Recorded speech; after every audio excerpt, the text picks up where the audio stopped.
eh, bansos yang sudah mulai hari Minggu kemarin disebar itu merupakan salah satu sumber dari bantuan yang bersumber dari 9 pintu itu.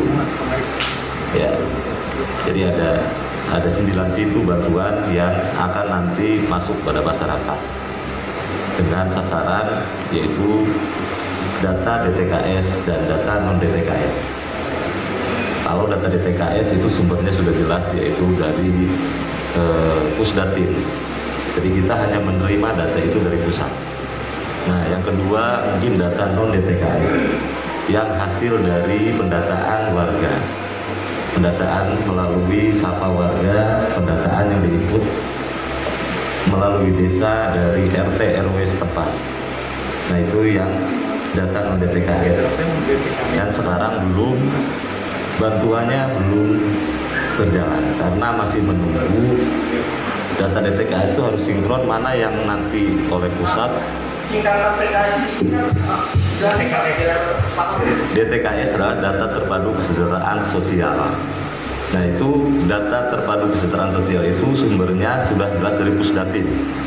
Dari Pusdatin itu by name by address-nya sudah jelas. Kita hanya melakukan verifikasi dan validasi data saja untuk diusulkan kembali lagi ke pusat. Nah, kembalinya lagi dari pusat adalah seperti itu yang melalui pembagiannya melalui kantor pos. Nah, yang non DTKS itu nanti yang bersumber nanti bisa dari bantuan dari Kemensos, bisa masuk dalam 9 pintu bantuan itu, bisa dari Banprop, bisa dari kabupaten, atau mungkin ada usulan keluarga miskin yang nanti dianggarkan oleh dana desa. Itu. Nah, bantuan ini sifatnya tidak untuk semua orang dapat. Yang kedua, bantuan ini tidak boleh double kecuali penerima PKH yang menerima sembako. Itu, menerima sembako itu program sembako. Itu dengan catatan dan kriteria yang sudah ada ditentukan oleh Kementerian Sosial.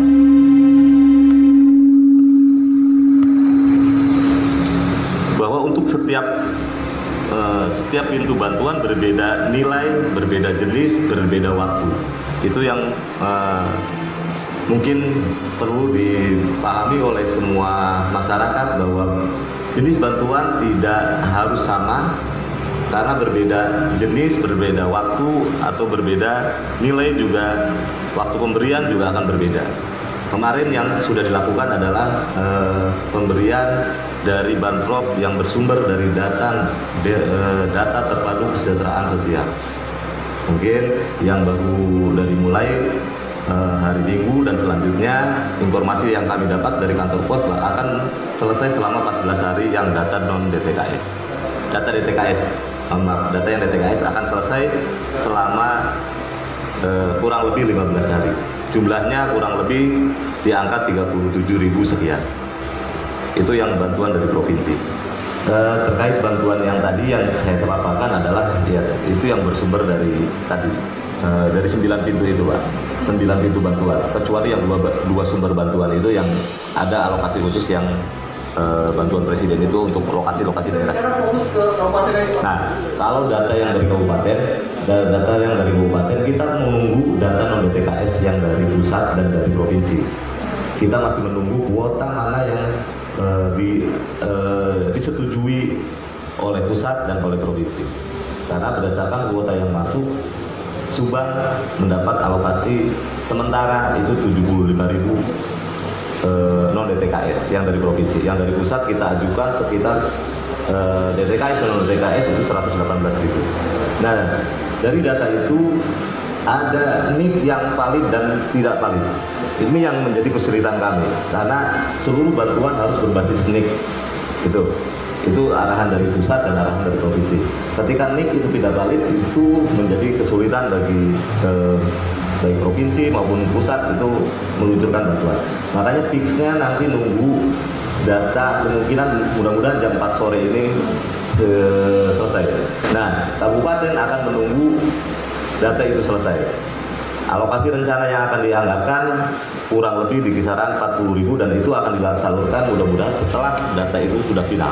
Kalau klasifikasi data kelas itu DTKS Pak. Kita hanya menggunakan dua istilah, yaitu DTKS dan non DTKS. Karena kan kita ajukan itu kan ke pusat dan ke provinsi, ke pusat dan ke provinsi. Sementara data yang masuk kepada kami sekitar 250 ribuan. Yang tidak tertarik sampai hari ini kita masih running dengan Disduk untuk memadatkan nik itu. Sampai hari ini tadi sekitar jam 12 kita dapat kabar dari Disduk sekitar kurang lebih hingga 50 ribuan yang tidak niknya tidak sepadan. Per orang besarnya bantuan untuk dari kabupaten itu 500 ribu. Kalau total anggaran saya belum bisa sampaikan karena kalau alokasi estimasi adalah 40 ribu kali 500 ribu selama 3 bulan. Bantuan ini tidak untuk semua orang menerima Pak. Jadi ada sasaran-sasaran prioritas yang wajib dibantu. Ada kriteria-kriteria tertentu ya. Salah satunya tadi DTKS, data terpadu kesejahteraan sosial. Itu yang prioritas nomor 1.